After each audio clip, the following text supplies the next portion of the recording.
মোবাইলে যেটাকে বলে রম বা মেমোরি কার্ড, জি সেটা হলো যেটা, এটার ভিতরে আপনার স্পেস থাকে 500 জিবি বা 1 টেরাবাইট বা 200 জিবি, এটার ভিতরে সব ফাইল থাকে আর কি, যত ফাইল আপনার ইনস্টল করেন জি সব ফাইল এটার ভিতরে থাকে। আচ্ছা আচ্ছা তারপর এটা হলো মাদারবোর্ড, এটা হলো পুরোটা মাদারবোর্ড মানে সার্কিট, জি যেটার ভিতরে এই সকল প্রসেসর বা এই হার্ড ডিস্ক বা এই পাওয়ার সাপ্লাই সব কিছু যে চলে, জি আর এটা এটা হলো সেই মাদারবোর্ড মানে সার্কিটটা। জি এই সার্কিটের ভিতরেই বোর্ড, এই বোর্ডের ভিতরে সব কিছু বসে, দেখেন এই যে হার্ড ডিস্কের কেবলটা এটার ভিতরে আসতেছে, জি এই যে এই ফ্যান ঘুরতেছে না, জি এই ফ্যান ঘুরতেছে, এটার নিচে একটা ছোট আইসি আছে মানে যেটাকে বলে প্রসেসর। প্রসেসর এই প্রসেসরটার আগে এর ভিতরে প্রসেসরটা ঠান্ডা রাখার জন্য এই ফ্যান জি জানি প্রসেসরটা গরম না হয়ে যায়, এই জন্য এই ফ্যানটা আছে। জি আর এই যে দুইটা গার্ড আছে না, এই গার্ডে থাকে র্যাম র্যাম র্যাম র্যাম গাড়ি থেকে র্যাম র্যাম র্যাম নাই, এই র্যামটা খোলা হয়েছে মানে অন্য কোথাও লাগানো হয়েছে।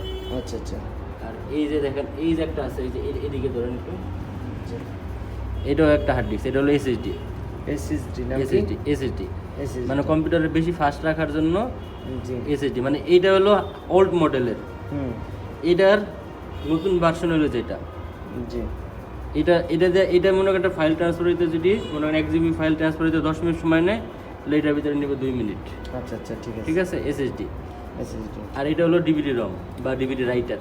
ডিভিডি রাইটার ডিভিডি রাইটার মানে ওই যে ডিস্কগুলো আছে না, জি ডিস্কগুলো যদি কম্পিউটার চালাইতে চাই তাহলে এই যে এটার মাধ্যমে চালাইতে হবে। জি আর এটা হলো আপনার পাওয়ার সাপ্লাই, কারেন্ট সাপ্লাইয়ের জন্য। এটা কারেন্ট সাপ্লাই জেনারেটর নাম কি পাওয়ার সাপ্লাই, পাওয়ার সাপ্লাই এই পাওয়ার সাপ্লাই ছাড়া আপনার কারেন্ট এটার ভিতরে আসবে না। এই পাওয়ার সাপ্লাই, এই যে কেবলটা আছে না, এই যে কেবলটা, এই পাওয়ার সাপ্লাই বাইরে থেকে ওই যে লাইনের মাধ্যমে যে পাওয়ার সাপ্লাইটা আসে, জি। লাইন আসে, সেটাই পরে পুরোটা কম্পিউটারে আসে। জি আর উপরে যেটা বোর্ড দেখতেছে এটা হলো ক্যাচিং। কেচিং ক্যাচিংটা খালি জাস্ট হলো মনে করেন আপনার এই জিনিসগুলোরে সেভ রাখার জন্য, জি নাহলে বাইরে থাকলে এই ময়লা আবর্জনা বা ধুলাবালিতে আপনার জিনিসটা ময়লা হয়ে যাবে, নষ্ট হয়ে যাবে, কেউ ধরলে কারেন্টের শর্ট খাবে, দেখতেও বিশ্রী দেখা যায়, এই কারণে জাস্ট এটা কেচিং দিয়ে জিনিসটাকে সৌন্দর্য রাখা আর কি, সেভ রাখা। কোন তারটাই কোন কাজ করে তার জি তার এখানে বেশি তার নাই তো আপনার, এই যে পাওয়ার সাপ্লাই যে তারগুলা, জি সেই তারটাই আসছে আপনার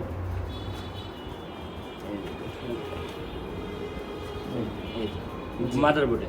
জি আর মাদারবোর্ড থেকে আপনার এই যে তার আসছে মনে করেন আপনার হার্ড সুইচ এই যে সুইচ, জি এই সুইচ, এই যে সামনে সুইচ আছে না, জি। এই আচ্ছা কোন সুইচটা দিয়ে কোন কাজ করে স্যার এখানে বাইরে ভিতরে তো কোনো সুইচের কোনো কাজ নেই আসলে, বাইরে বাইরে খালি এই যে হ্যাঁ। এখানে এটা- এটা দিয়ে কম্পিউটার চালু করে বন্ধ করে এটা দিয়ে কম্পিউটার চালু করে বন্ধ করে আবার power বন্ধ supply। করে আর এটা হলো আপনার রিস্টার, এটা দিয়ে কি করে এটা রিস্টার বাটন, Restart। মানে কম্পিউটার বন্ধ হয়ে আবার অটো চালু হবে।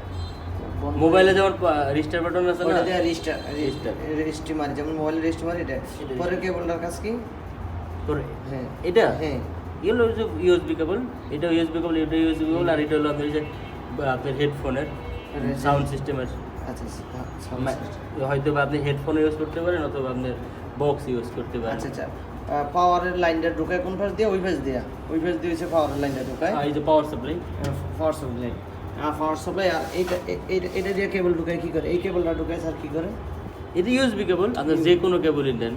আচ্ছা এটা থেকে কি কম্পিউটারের সাপ্লাইয়ের জন্য মোবাইল চালাইতে পারবেন এটা দিয়া, এই এই হ্যাঁ, আপনার এই যে কোনো কিছু আপনার মেমোরি কার্ড হইতে পারে বা আপনার এই মাউস হইতে পারে, কিবোর্ড আচ্ছা হইতে এটা পারে। থেকে যে কম্পিউটারের লাইনটা যায় ওইটা দিয়ে তো পাওয়ারের লাইন যায় কম্পিউটারের লাইন যায় কোনটা দিয়ে আমি পাওয়ার সাপ্লাই তো কম্পিউটারের লাইন আছে, কারেন্টের লাইনটা কোন এই যে পাওয়ার সাপ্লাই থেকে এটা দিয়ে ঢোকে হ্যাঁ। আবার কম্পিউটার লাইনটা কি এটা দিয়ে ঢোকে একটা দিয়ে এইটাই তো কম্পিউটার, এই পাওয়ার সাপ্লাই ঢুকেছে, পাওয়ার সাপ্লাই থেকেই তো এই যে তার মাদারবোর্ডে কম্পিউটার। আমি এখান থেকে যেমন আপনি এইটা থেকে আমি এই মনিটরের লাইনটা দিলাম কোনটা দিয়ে মনিটরের লাইনটা কোনটা থেকে মনিটরের লাইন মনিটরে আলাদা কারেন্টের লাইন যাবে আমি ই থেকে, আর কম্পিউটার থেকে যাবে হলো এই জিনিসটা আমি প্রশ্ন করছিলাম স্যার এটা থেকে আমি পাওয়ার সাপ্লাই দিলাম স্যার এইটা থেকে আমি বিজে কেবল, এই বিজে কেবল দিয়ে হ্যাঁ কম্পিউটারের লাইন যাবে, মানে মনিটরের ডিসপ্লে আসবে।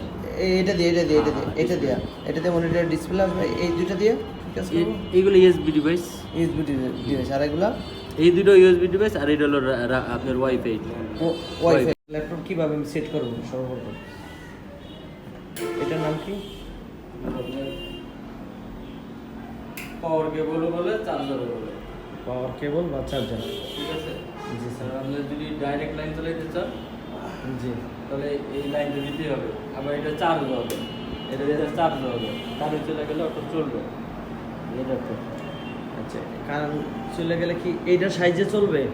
না না, এটার ভিতরে চার্জ, এটার ভিতরে ব্যাটারি আছে না? জি এর ভিতরে ব্যাটারি আছে তো। জি এই যে ব্যাটারি। জি, এটার ব্যাটারি আছে। আচ্ছা, খুলেন। ডিসপ্লে ইন্ডিকেটর লাইটগুলো, জি জি ঠিক আছে? যে power এটা আছে। উপরেও থাকতে পারে, এটা এমন ভাবে থাকতে পারে, এই যে ওয়াইফাই যে ওরটা না, জি জি এই যে লাইটটা জি এইভাবেও থাকতে পারে, জি ঠিক আছে?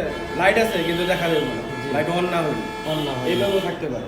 মানে এইটার পাওয়ারটা আসছে, আমরা এখান দিয়ে বুঝছি যে এটা পাওয়ার আসছে, Power এটা অন হইতেছে, অন হইলেই এই ডিসপ্লেটা আলো জ্বলবে। আলো জ্বলবে। এখানে চাপ দিতে হবে। এটা পাওয়ার বাটন। হ্যাঁ, আচ্ছা, পাওয়ার বাটন আমি চাপ দিলাম, একটু সময় নিচ্ছি আমি।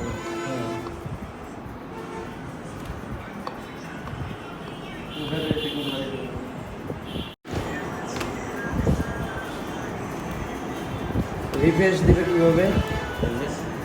কোন পাশে চাপ দিয়ে?